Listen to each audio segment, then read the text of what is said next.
Hey everyone, this is Josh Hayward, and welcome to your 2-week recap of 31 Days of Pumpkin. A lot of these brews can get really confusing, especially with them all being pumpkin beers. So I figured I'd do a 2-week recap now that we finished our second week. Day 8, we took a look at Lexington Brewing Company's Kentucky Pumpkin Barrel Ale. And if you will remember, this was a very, very heavy alcohol-laden pumpkin beer. I even took the post beer photo in a whiskey glass because it was pretty heavy. All that to say, the bourbon barrel aging really worked well with this beer. It paired very well with the pumpkin flavors used in that beer. Not a beer I could drink a lot of, but I can definitely appreciate what they did with it. Not a bad brew. Next we had Latte Pumpkin from D9 Brewing Company. This was another very interesting brew. Again, different from anything we'd had thus far. I would classify it kind of as a milkshake beer. It was almost like drinking a pumpkin spice latte, but heavily boozy as well. Also, let's see, what was this one? 7.5%. So pretty heavy for what you would think of typically for a pumpkin ale. It's like a alcoholic milkshake. If you've ever had a bourbon in a milkshake or something, that's what that reminded me of. Next we had Traveler Beer Company's Pumpkin Shandy. Was not a fan of this one at all. Again, I'm not a huge fan of Shandies to begin with, but I couldn't drink this one. It was tough. Just it was like they tried to go the Shandy route and then add the pumpkin flavoring in it. It didn't work for me. Wasn't a fan of that one.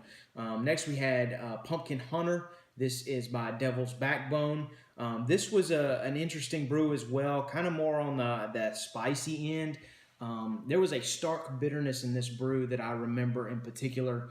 I likened it to biting into an unripe persimmon, if you know what a persimmon is. Just really, really bitter flavor towards the latter part of the taste. Not welcome, not my favorite, and it wasn't akin to a bitterness that comes with hops. It was something else, and I wasn't a fan of it. Next, we had Dogfish Head's Punkin Ale, and really, really enjoyed this one. This was, I remember this beer like almost like if you're walking through the woods on a fall day. That's what this reminded me of. Had great pumpkin flavor, but then kind of a woody, woodsy type finish, which was great. Really, really enjoyed that beer. It's called a brown ale, yet when we poured it out, it was still kind of golden. Got kind of a cross between the two, but very, very good beer. Really, really enjoyed this one. Next, we had the Greater Pumpkin by Heavy Seas. Was not a fan of this one either. Again, just, let's see, bourbon barrels, aged in bourbon barrels. I felt like they were trying to do too much on that one. Wasn't a fan of that one either. And then closing out week 2, we had Sycamore Brewing Company's Gourd Have Mercy. Sycamore being out of Charlotte, North Carolina. Love this brew. Huge fan of it. This is kind of, whenever I think of a pumpkin beer, now that I've had this one, I kind of measure everything else against it. It had great pumpkin flavor, that kind of a pie crust biscuity type malty flavor, not overly spicy, just kind of the best of everything, and very, very well balanced. So really, really enjoyed this beer.